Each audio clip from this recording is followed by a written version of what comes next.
Is there a God? Is there a supreme being? This is a question that is asked fairly frequently when I do my Q&As over on my Instagram and my stories. And while I think this is a question that every individual needs to decide for themselves, every individual needs to decide what the answer is in terms of what resonates with their own soul, I wanted to make a video because I came across a passage in a book that really hit me hard, that really resonated deeply with me and succinctly summed up how I feel. So I am sharing this with you. I'm sharing my opinion and this passage with you, not because I'm trying to sway you or because I think that you should feel a certain way or think a certain way, but because I'm sharing it with you just in case it helps to give you your aha moment about how you feel, be it one way or the other way. It supports you in a certain way, be it one way or the other way, or it's just interesting to you.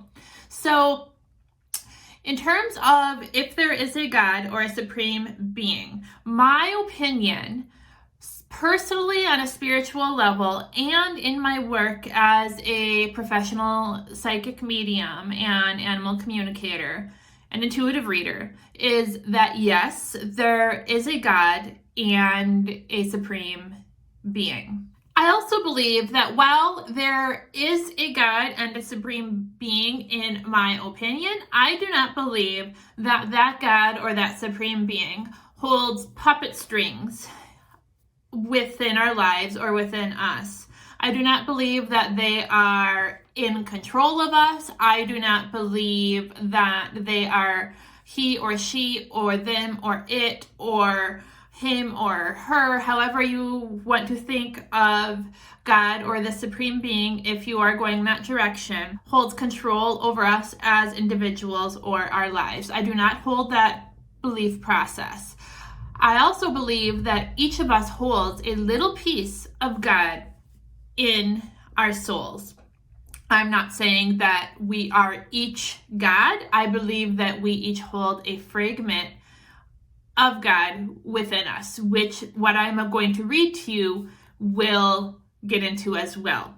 I also do not believe that God or the supreme being in question or being discussed, and I've never thought this, can banish us to hell or banish us to eternal damnation. I have never resonated with that. I've never resonated with that fear technique or that fear tactic or guilt induction or just control within organized religions. That said, I also do not think that there is one specific religion that is right and one specific religion that is wrong. I think of spirituality and religions all being intertwined. So I think of all religions kind of rolling up to spirituality. So I'm not saying that people who follow religion are incorrect. I feel like they're all a peg of overall spirituality. I personally view the Bible as having been misinterpreted by man who was quite often channeling as they were writing the stories, and then those stories essentially having been misinterpreted and somewhat twisted over time. I also feel like the Bible includes a lot of metaphors that weren't necessarily being taken as metaphors when they should have been or were potentially intended to be. And throughout the years, humanity took them as literal. That is just my personal opinion. You are entirely allowed and welcome to disagree with me. That is just my personal opinion. Further, and I just will give this last piece of information before I read the passage that I previously mentioned. When you research or read into near-death experiences and studies that have been conducted with near-death experiences, the majority of them do reference a God or the feeling of a God. They usually don't reference seeing a God. They usually reference feeling the presence of a God. And that God or that supreme being is quite often referenced as the feeling of love and acceptance and comfort that is so incredibly immense that it literally cannot be put into human words or human vocabulary. But there is a knowing and an understanding during the near-death experience that what is being felt is a God, is a supreme being on the other side that is experienced after death. That said, they're not seeing it. Obviously, if they're passed or they're clinically dead or their soul's on the other side, they don't have eyes anymore, but there is the potentiality to experience clairvoyance. But the majority of them don't see it. Some experience seeing an incredibly bright white light that's brighter and more beautiful than can be put into human words and human vocabulary. Many others simply experience feeling it, feeling and knowing it with love so great that it can't be put into words.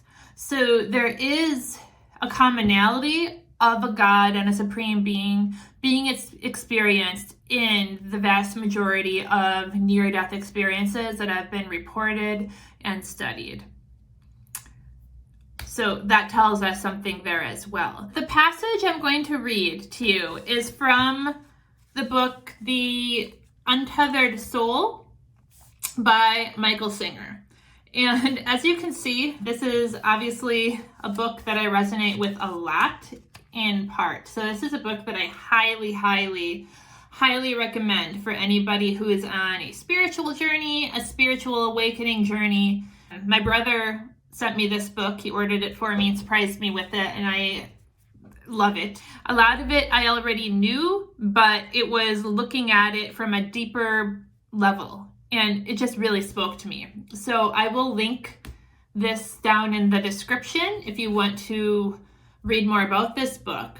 But the passage regarding God and a supreme being is actually in the very final chapter of the book.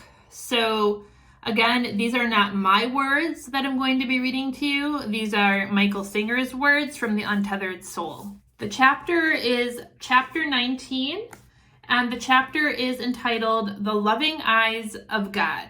How can anyone really know anything about God? We have so many teachings, so many concepts, and so many views about God, but they've all been touched by people. In the end, it's amazing how much our ideas about God conform to the different cultures from which they come. Fortunately, deep within us, there is a direct connection to the divine. There is a part of our being that is beyond the personal self.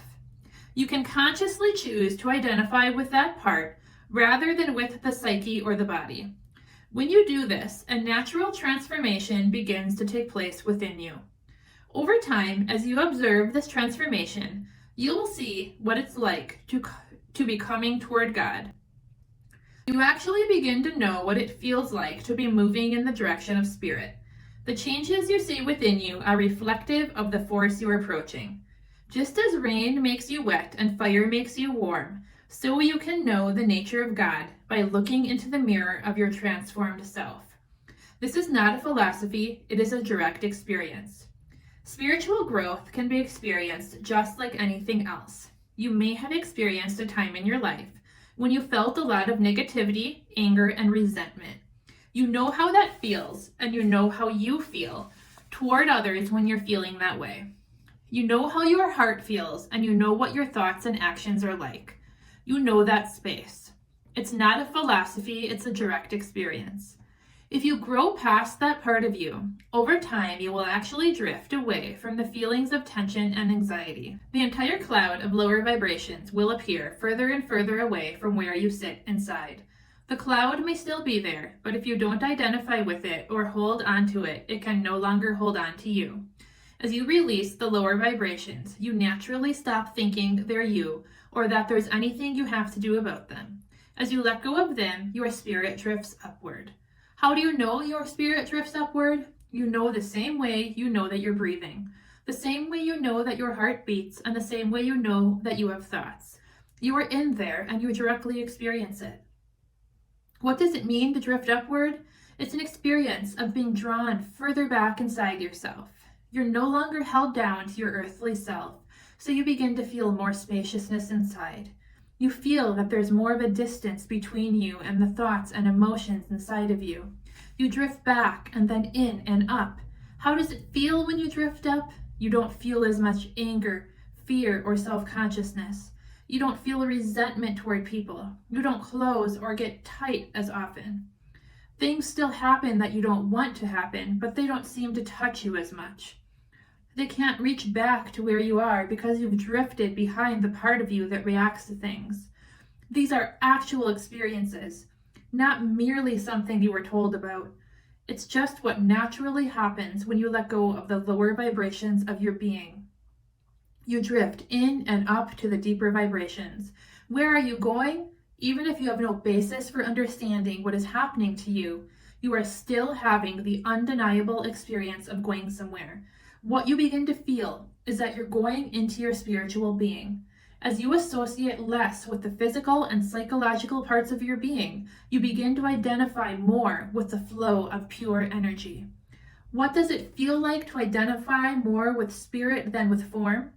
You used to walk around feeling anxiety and tension. Now you walk around feeling love. You just feel love for no reason. Your backdrop is love. Your backdrop is openness, beauty, and appreciation. You don't have to make yourself feel that way. That is how spirit feels. If you were asked how the body normally feels, you might say that it's generally uncomfortable about one thing or another. How about the psyche?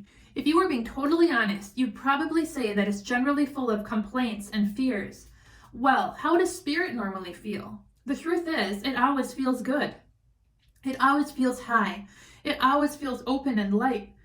Because of this, you naturally begin to center more and more on the spiritual part of your being. You do this not by reaching for spirit, but by letting go of the rest. That part is very powerful. There really is no other way. The personal self cannot touch spirit. You must release the personal self. As you release it, you drift back. As you go further back, you get higher.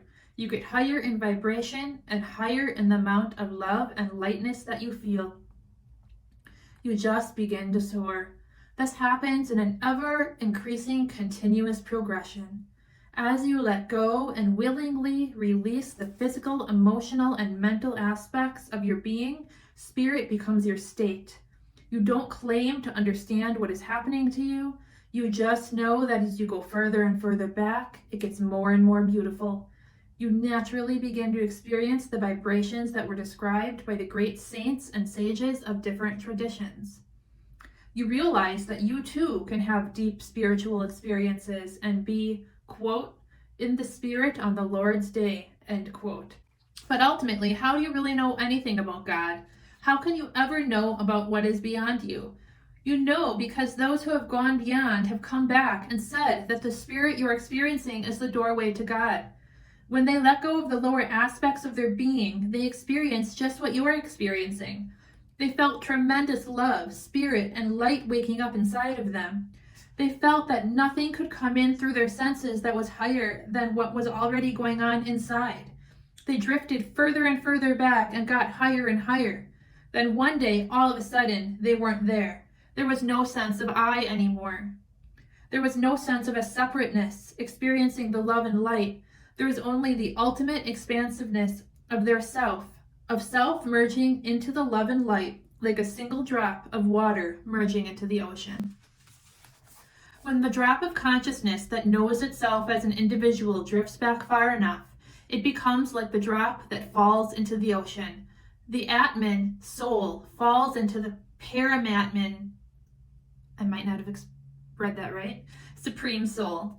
The individual consciousness falls into the universal oneness, and that's it.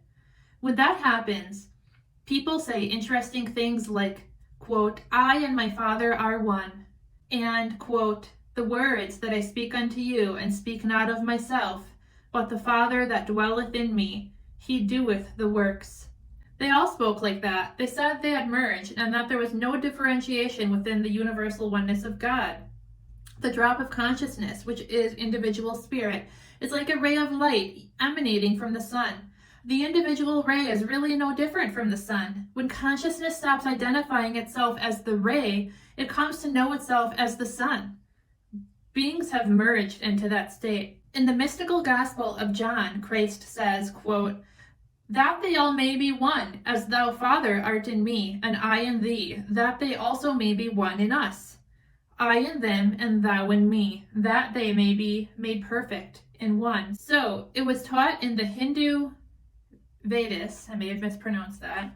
So it was taught in the Jewish Kabbalah. So it was written by the great Sufi, I might have mispronounced that also, mystic poets. And so it was taught in all the great religious traditions of all time. Such a state exists. One can merge into the universal absolute. One can merge into God. This is how you know something about God. You become one with him. Ultimately, the only way to know about God is by letting your being merge into the being, and then seeing what happens to you. This is universal consciousness. And the qualities of the beings who have attained this deep state are similar in every religion. What happens to one who walks this path toward God? What transformations do they go through along the way? To understand this, imagine what would happen if you started feeling tremendous love for all creatures, for every plant, for every animal, and for all the beauties of nature. Imagine if every child seemed like your own, and every person you saw looked like a beautiful flower, with its own color, its own expression, shape, and sounds. As you went deeper and deeper, you would start noticing a phenomenal thing. You are no longer judging. The process of judging has simply stopped. There is just appreciating and honoring. Where there used to be judging, there is now respecting, loving, and cherishing. To differentiate is to judge. To see, to experience, and to honor is to participate in life instead of standing back and judging it. When you walk through a beautiful botanical garden, you feel open and light. You feel love. You see beauty. You don't judge the shape and placement of every leaf. The leaves are of all sizes and shapes, and they face every which way. That's what makes them beautiful. What if you felt that way about people? What if they didn't all have to dress the same, believe the same, or behave the same? What if they were like the flowers, and however they happen to be seem beautiful to you? If that happened, you'd get a glimpse of God. That's the best way to know God. Watch what happens to you as you get closer to him. It's really the only way you can know anything about God. If you try to read about God in a book, you'll find 5 other books that say the opposite. It's true. Better yet, you'll find 5 interpretations of the same book. Somebody writes something and somebody else gets a PhD proving it wrong. If you move your search for God down to the mental level, somebody will dispute it. It's all part of the mind game. You can't know God that way. It must come from actual experience. That's what happens to you when you meditate. That's what happens when you let go of your lower self. You drift into spirit, and as you drift into spirit, these transformations take place within you. All you have to do is notice them, and you will start to notice the tendency towards the qualities of the divine. The further back you go, the more you will see these natural qualities unfolding inside of you. Each step along the way, you get a clearer glimpse of what it must be like to sit in that divine state. There are those who know of the existence of the divine force. They've had enough direct inner experience to know that divine consciousness is a reality. They have seen glimpses of a force that is omniscient, omnipresent, and omnipotent. A force that is aware of all things at all times equally. It is universally conscious. What does creation look like from that divine state? What have they seen, those who have gone beyond and looked through the eyes of God? They see that there is no judging. Judging faded away long ago. There is just more beauty to see. Such a being feels, now I can see all the flowers at once. Now I can experience what each of my children and all of my diversity is doing. Now I can feel more love, more compassion, more understanding, and more admiration for all the different expressions and actions of my creation. That is what it looks like to a saint, and a true saint dwells within God. What if it is really true that God is not judging? What if God is loving? We all know that true love doesn't judge. Love sees nothing but beauty in its beloved. There is no impurity. There is no possibility of impurity. No matter what it beholds, it's all beautiful. That is how true love sees. That is what it looks like through the eyes of love. So if God is love, what must it look like through those eyes? The eyes that are filled with infinite love and unconditional compassion. If you've ever really loved anybody, then you know what true love means. It means that you love them more than you love yourself. If you truly love someone, your love sees past their humanness. It embraces their whole being, including past wrongs and current shortcomings. It is like the unconditional love of a mother. A mother devotes every moment of her life to a child who is physically or mentally challenged. She thinks the child is beautiful. She doesn't focus on the shortcomings. In fact, she doesn't even see them as shortcomings. What if that is how God looks upon his creation? Then you've lost out if you've been told otherwise. Instead of being encouraged to feel completely protected, loved, honored, and respected by the divine force, you've been taught that you are being judged. Because you've been taught that, you feel guilt and fear. But guilt and fear do not open your connection to the divine. They only serve to close your heart. And this is where I feel that many religions have things backwards, because many religions teach us that we, as the human, must unconditionally love God and ask for forgiveness. And that is the only way to get into heaven, and that if we don't do that, we will be banished to hell. And that God, who is not human, as the perfect being, is the one who will be doing the banishing to hell, when in reality we are the humans with the human brains, the chemical imbalances, the mental health issues, the social conditioning issues, born into different cultures all over the world, different family structures all over the world, which, different social conditioning all over the world, which impacts our decision making. On top of that, we have human egos. And we are the ones who are required to accept fully unconditional love and give fully unconditional love, or else. But we are taught that the being who doesn't have the human ego or any of that other stuff or issues going on is the one who sits in judgment and is doing the banishing. That's backwards. That teaching is backwards, in my opinion. But guilt and fear do not open your connection to the divine. They only serve to close your heart. The reality is that God's way is love, and you can see this for yourself. If for even one moment you can look at someone with the eyes of true love, you'll know those eyes are not yours. Your eyes could never look with that amount of love. Your eyes could never be that unconditional. Your eyes could never, even in a million years, see only beauty and total perfection in your beloved. Those are the eyes of God looking down through you. When the hand of God reaches out to give through you, there's nothing you wouldn't give. You would give your last breath and never even think about it. It wouldn't even cross your mind to hold back. You would give anything and everything for your beloved. When you feel love this deeply, you feel that it is coming from something greater than you. It is transcendental love. It is divine, unconditional, selfless love. The masters spoke of that love. The ones who went beyond said it's the state you attain when you drift into spirit. That is how spirit looks upon its creation. That is what you should be taught. No matter what you do and no matter what you've done, you will always be loved by him.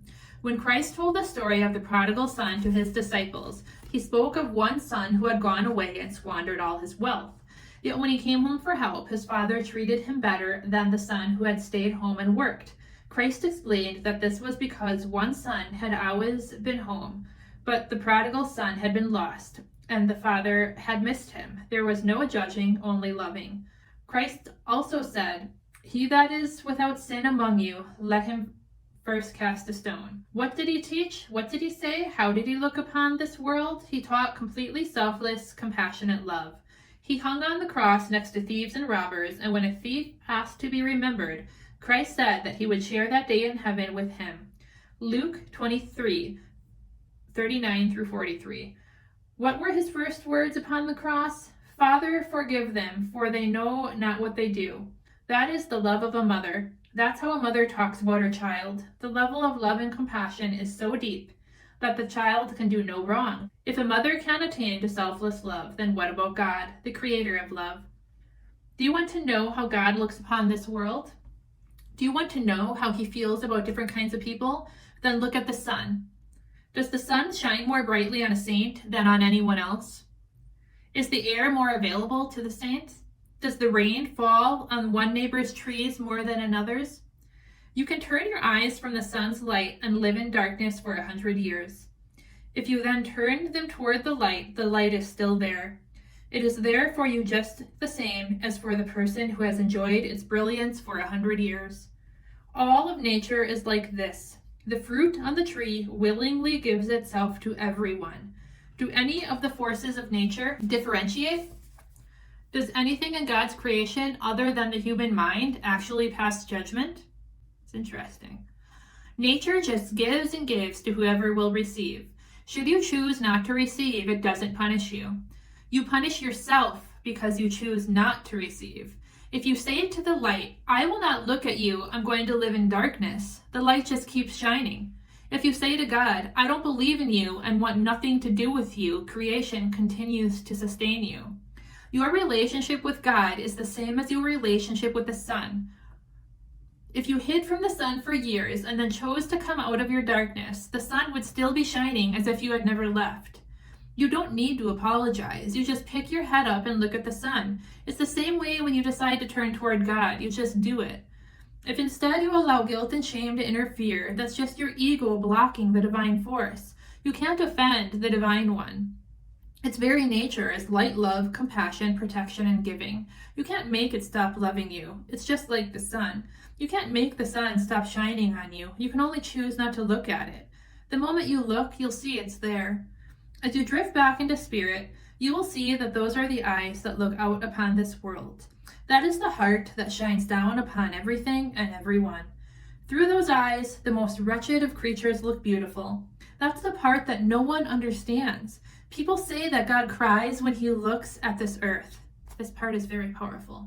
The saint sees that God goes into ecstasy when he looks upon this earth, under all conditions and at all times. Ecstasy is the only thing God knows. God's nature is eternal, conscious bliss. No matter what you've done, you're not going to be the one thing that ruins it. The beauty is that you can experience this ecstasy. And when you begin to feel this joy, that's when you'll know God's nature. Then nobody will upset or disappoint you. Nothing will create a problem. It will all appear as part of the beautiful dance of creation unfolding before you. Your natural state will get higher and higher.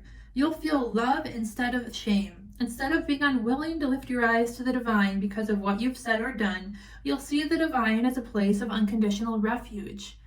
Contemplate this and let go of the idea of a judgmental God. You have a loving God. In truth, you have love itself for a God. And love cannot do other than love. Your God is in ecstasy, and there's nothing you can do about it. And if God is in ecstasy, I wonder what he sees when he looks at you. It's The Untethered Soul, The Journey Beyond Yourself by Michael Singer. Again, I'll put a link in the description so you can go directly to it if you are interested. Till next time, much love. Bye.